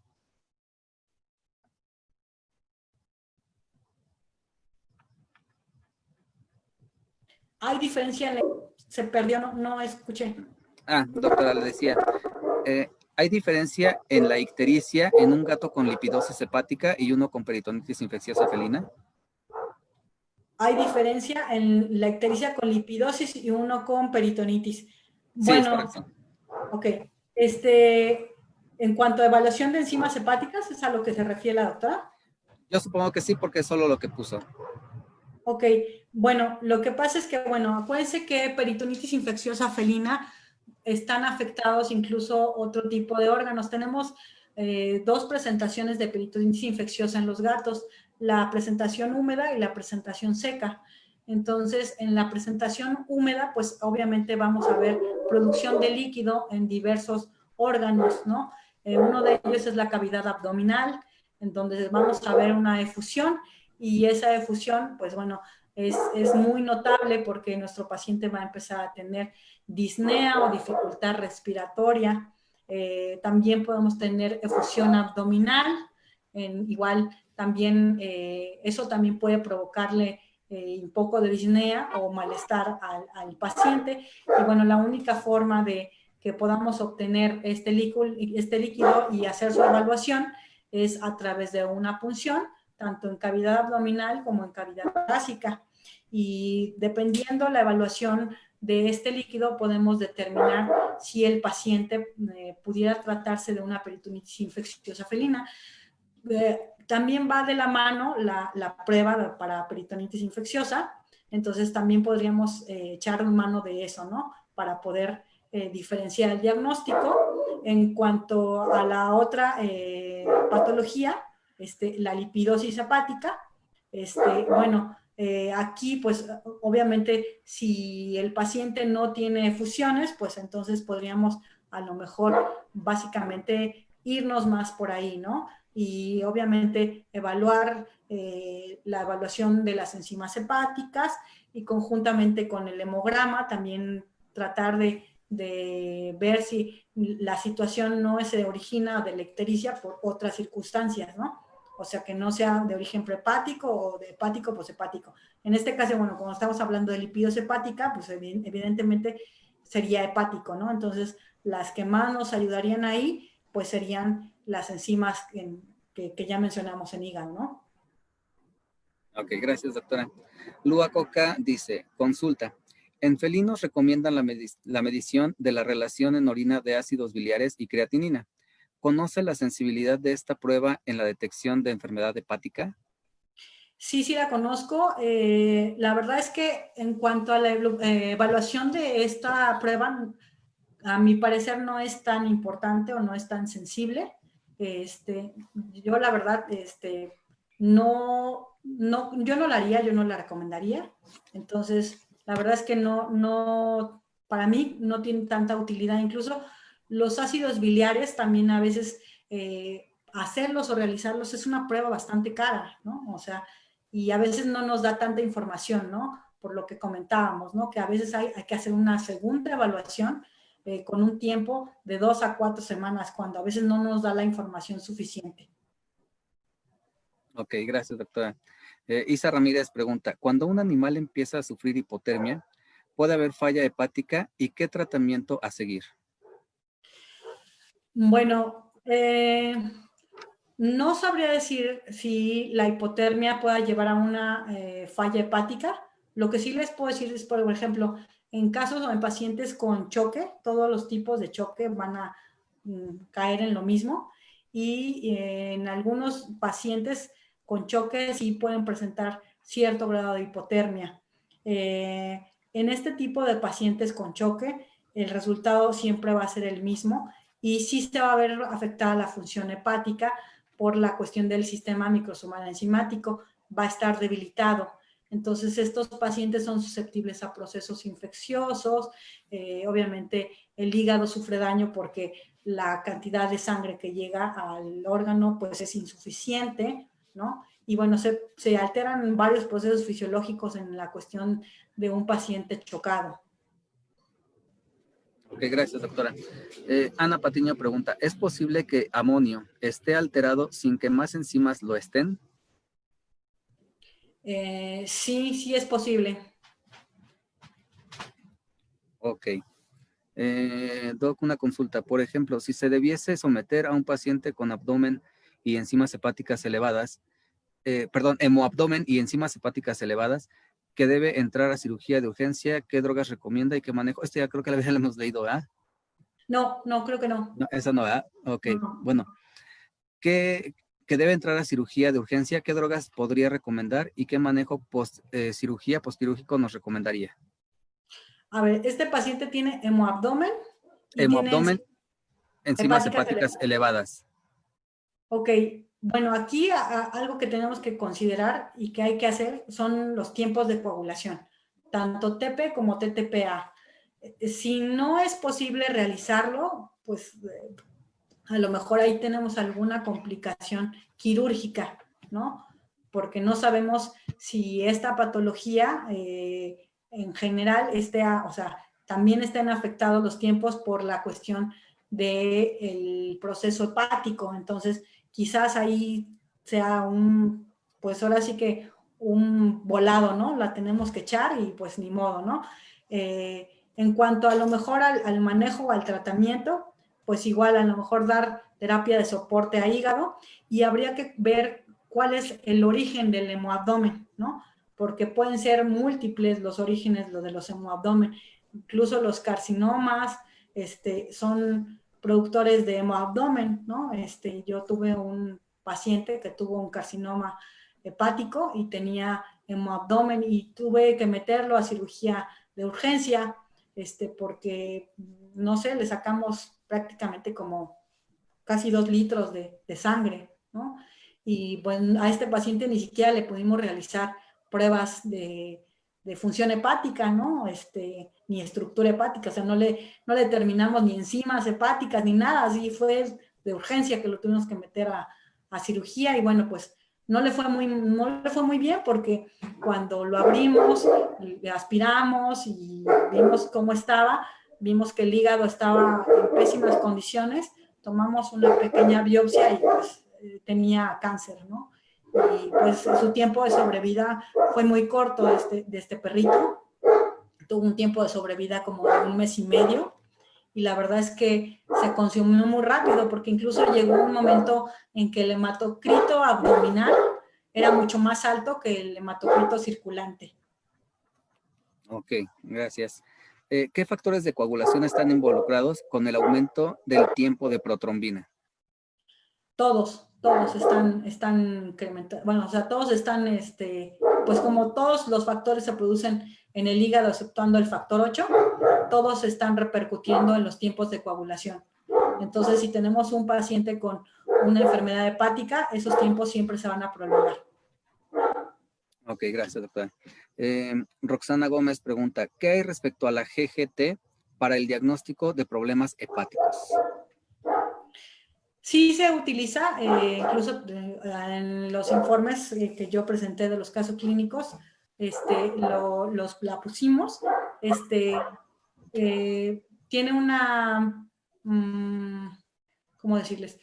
Tiene una evaluación tanto en pequeñas especies como en grandes especies. Básicamente, grandes especies tienen una función más importante que en perros y gatos, pero sí se utiliza la GGT como un factor de diagnóstico hepático. Ok, gracias, doctora. Eric Luna dice, ¿los tratamientos con bromuro de potasio podrían aumentar las enzimas hepáticas? Bromuro de potasio. No estoy muy segura si sea una droga o un tóxico hepatotóxico. La verdad, no estoy muy segura. Dentro de lo que yo revisé, la literatura que yo chequé, no creo, pero lo checamos. Gracias, doctora. Samantha Orozco otra vez dice, en relación al perfil bioquímico, ¿cómo se sabe qué tipo de azotemia es? ¿Prerrenal, renal o posrenal? Ok. Bueno, es muy fácil. Miren, cuando tenemos una hiperazotemia de tipo prerenal, hay varias cosas que debemos tomar en consideración. Por ejemplo, la densidad urinaria.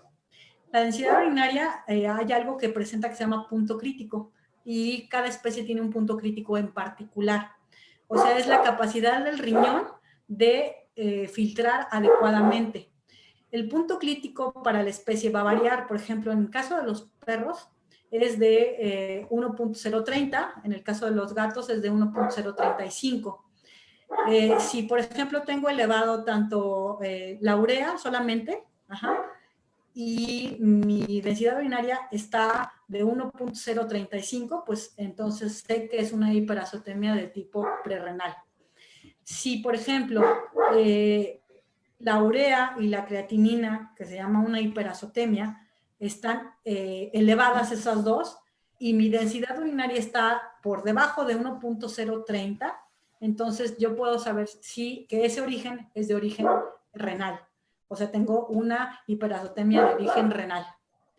Y cuando estamos hablando de una hiperazotemia de tipo porrenal, es cuando hay un proceso de tipo obstructivo, o sea, hay algo que está en las vías urinarias, está impidiendo que salga la orina, y básicamente esta obstrucción porrenal se llega a cabo por cálculos, ¿no? Básicamente.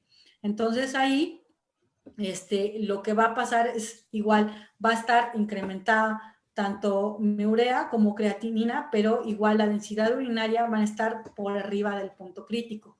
Entonces, ese es un indicativo para saber si mi hiperazotemia es de tipo prerrenal, renal o porrenal. Ok, doctora, muchas gracias. Dice Mónica Orihuela. Buenas noches, doctora. Muy interesante plática. A un paciente con inicio de daño hepático con epilepsia, ¿qué otro hepatoprotector o qué otros hepatoprotectores puede tomar? Ya que la silimarina le ha provocado crisis convulsivas. Ok. Pues, bueno, hay otro producto que se llama Triac. Bueno, perdón por el comercial. Pero es otra opción que puede utilizar en el tratamiento de este paciente. De hecho, hay otro producto que es inyectable. Aunque es silimarina también, doctora. ¿Mande? Es ¿Perdón? silimarina también. Ah, ok. También es silimarina. Ok, entonces hay otro producto que es inyectable. Se llama, ahora vean, ahora me acuerdo, es que ya hace mucho que no lo uso y es un poco difícil de conseguir. Se llama, me parece que se llama Hepatic, una cosa así, es inyectable. Y bueno, se sugiere que el protocolo se administre más o menos cada tercer día, dependiendo la severidad del caso. Y nos puede ayudar en un momento dado. Yo no sabía que la silimarina, dentro de lo que yo leí y estudié, que producía crisis convulsiva. No sé si en realidad la silimarina esté provocando la crisis convulsiva o los incrementos de las enzimas hepáticas, no sé cómo ande de urea, por ejemplo, este paciente, o de ácidos biliares, habría que checarlo, para a lo mejor tratar ahí de ver si la causa de las convulsiones no tiene otro origen. Probablemente sí habría que checarlo, porque más bien creo que sus convulsiones son de otro origen. Si es que ya descartó las causas hepáticas, ¿no? O sea, o las causas de los demás órganos, que llamamos causas extracraneanas, a lo mejor tendríamos que considerar incluso las intracraneanas, ¿no? Pero hasta donde yo tengo entendido, la silimarina no provoca procesos convulsivos. No, y de hecho, dentro de los efectos adversos que vienen en toda la literatura, no se menciona ninguna de tipo convulsivo. Sí, por eso habría que checar, o sea, habría que a lo mejor rascarle un poquito más ahí a ese caso, ¿no? Claro que sí. Ok, otra pregunta, dice Valeria AB. Buenas noches, gracias por la plática. ¿Podría mencionar las causas más frecuentes de hiperazotemia prerrenal persistente? Gracias. Bueno, dentro de las causas de hiperazotemia prerrenal, la más frecuente pues es la deshidratación, ¿no? Esa es una de las causas más frecuentes.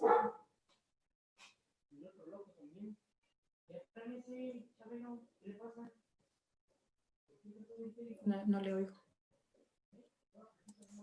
Perdón, no perdón. Le doc. No, tenía desactivado el micrófono, disculpen. Ramírez Ricardo, ¿cuánto es el tiempo ideal de ayuno en perros y gatos para una perfecta evaluación de hígado? Bueno, como todos los perfiles, preferentemente se deben evaluar con 8 horas mínimo de ayuno a 10, que sería el promedio ideal, ¿no? No nada más para evaluación hepática, sino para cualquier perfil, para perfil renal, pancreático, etcétera. Ese sería el tiempo ideal de ayuno en un paciente. Ok, gracias, doctora. Karen Rodríguez pregunta, ¿para valores de amonio es recomendable la toma de muestra arterial? Sí se puede utilizar la toma arterial, pero le recomiendo que sea más la venosa, porque incluso los valores de referencia sí cambian. Ok, gracias, doctora.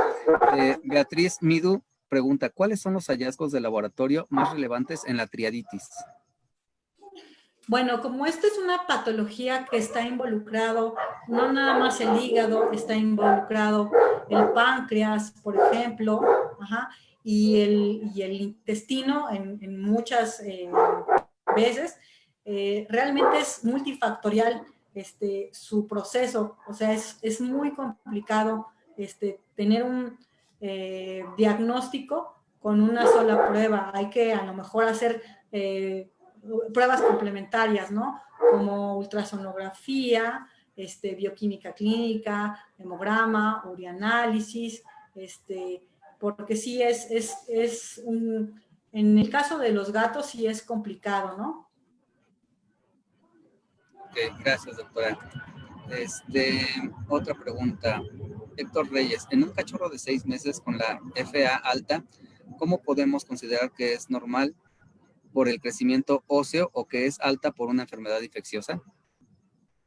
Yo creo que aquí el cachorro realmente todavía es muy joven y bueno, la actividad osteoblástica todavía está presente en este tipo de pacientes.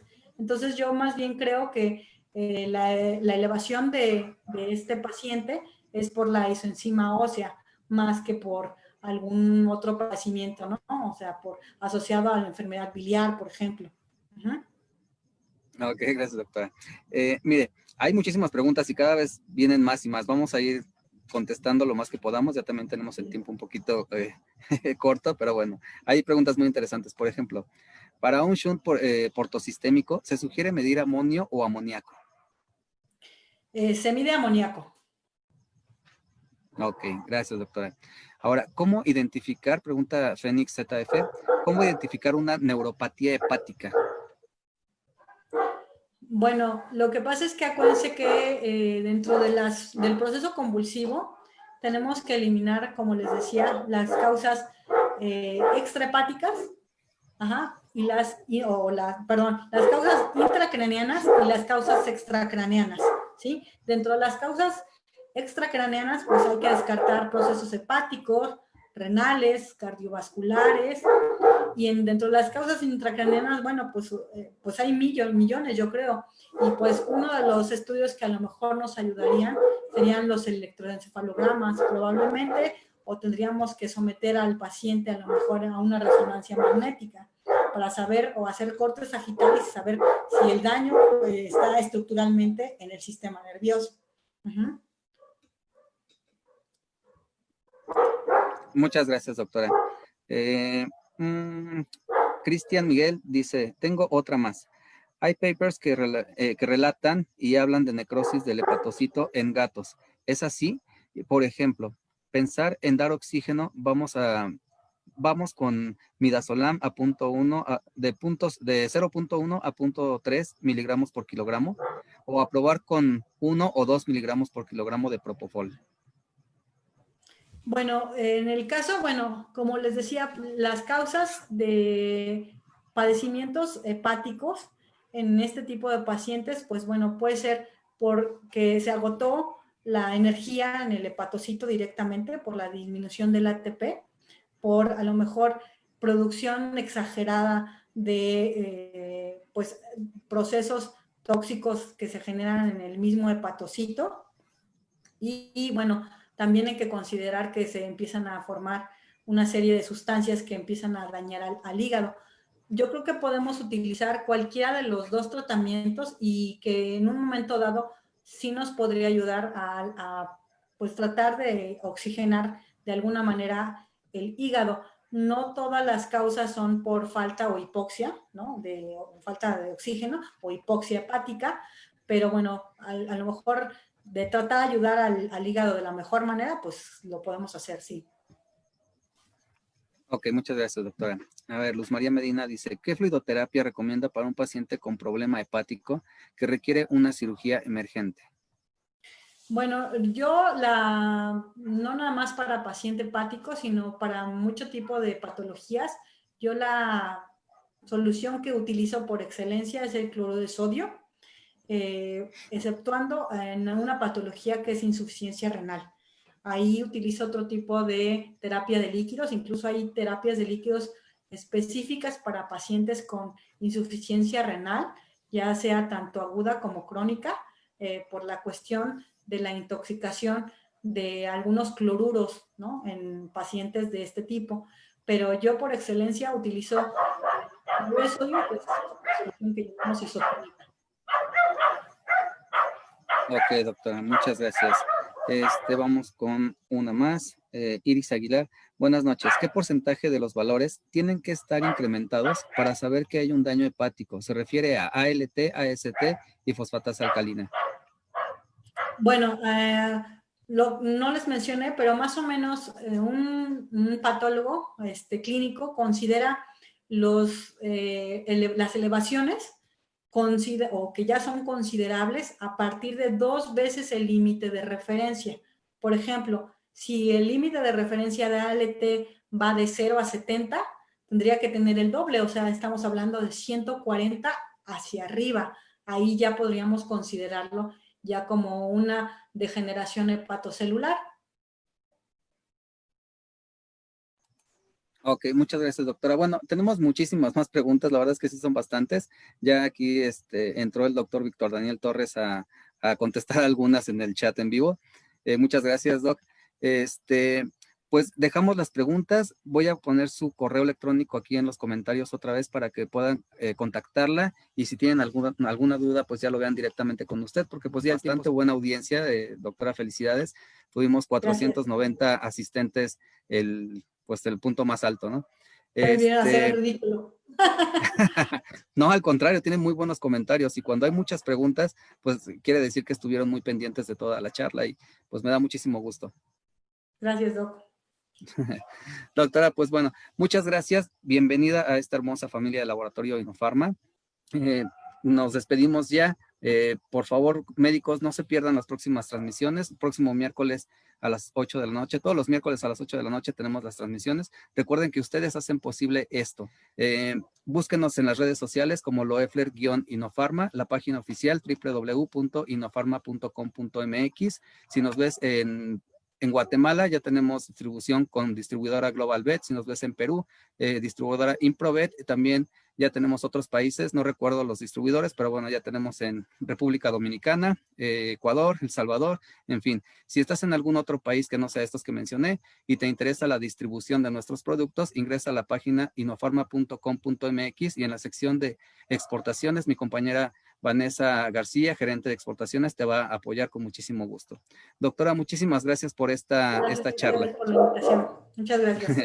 Gracias a usted. Gracias también a todos los distribuidores a nivel nacional en la República Mexicana, a Centro de Estudios Avanzados en Medicina Veterinaria, CEAMVET, y a usted, doctora, otra vez muchísimas gracias, y nos vemos en la próxima. Claro que sí. Hasta luego, nos despedimos. Bye.